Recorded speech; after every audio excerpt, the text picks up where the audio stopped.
This is Bitty Penny, and I have another share with you. These are some of my Golden Book junk journals. So this is where I began with junk journals, honestly, was making Golden Books into junk journals. And I like to ring bind them. I haven't really done any where they're sewn in signatures. I personally really love a ring bound book. Um, for journaling and especially for planning because I can open up a page, flip it around, write, and I just really love that.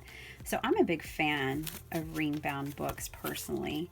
So I want to just walk you through some Three Little Rabbit books, these cute little bunnies, and show you what I got. And I'll be posting these in my shop, so they'll be available to purchase. All right, we'll just start with the one on top, the Golden Egg book. So this little cutie is really kind of Easter geared. Now I keep these books pretty simple. This is a double-sided pocket. And I add, lots of heavyweight cardstock and then a nice weighted journaling paper. Okay, and I keep all of the stories in their original order and all of the pages. I really like this. I target this for moms, for young, children 7 and up, girls. I think these are great journals for them. It gives them inspiration. They can draw, they can write, and it kind of starts them on their journey of journaling in a really fun way. So, they're fun for people of all ages. I would say 7 and up, personally.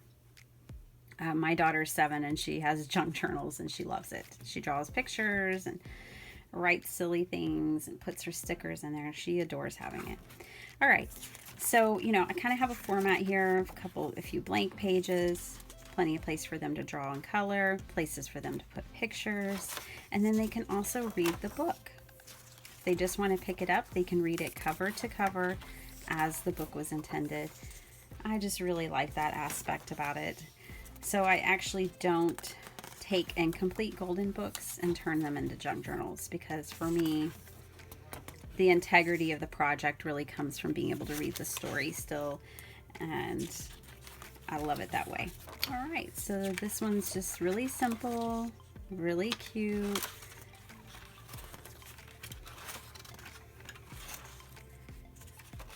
Just Golden books, right? Am I right? They're so precious. All right.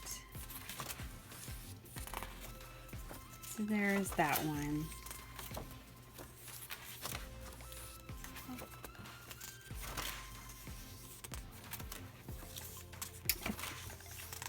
Oh, so sweet, right?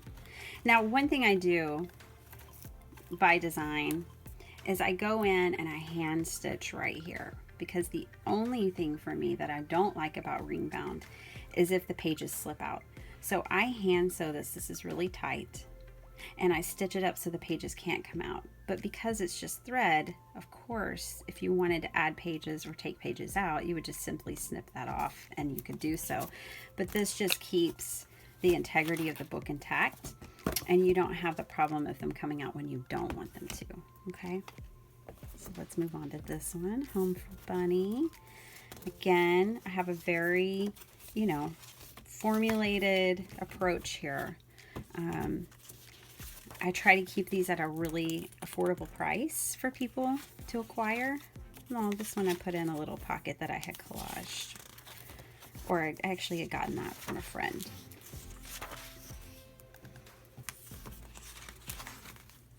And another collage.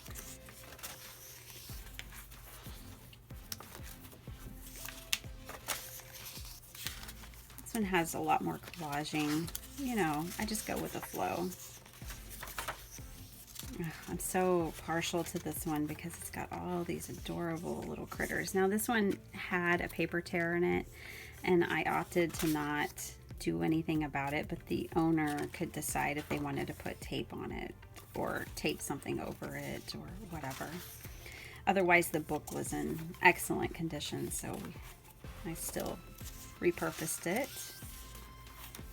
If you come across a page like this and you're like, okay, but what do I do with that page? Well, you stick a picture on that page.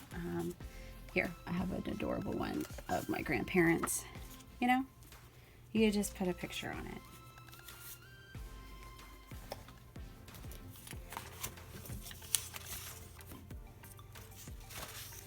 And in the back, this one has another tuck spot. And then this is a really big, like, envelope style top loading tuck spot. Okay. And that was his home. Oh, so sweet. He's gonna have to find a new home. All right, the tortoise and the hare. We'll finish it up with this one. This one, I put a little, you know, just a little stuff in there.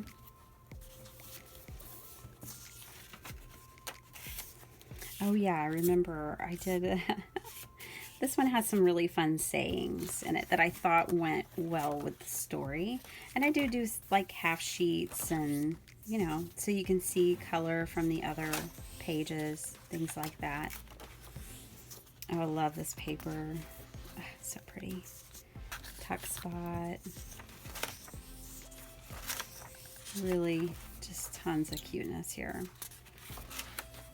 Anything's possible. Today's the day. Again, I thought these really went well. They have a little rabbit, and so it coordinated the paper. This is, you know, not a part of the book, but paper that I had found that I thought went well.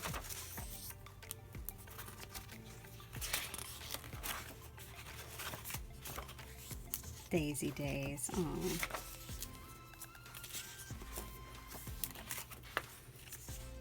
Go get her.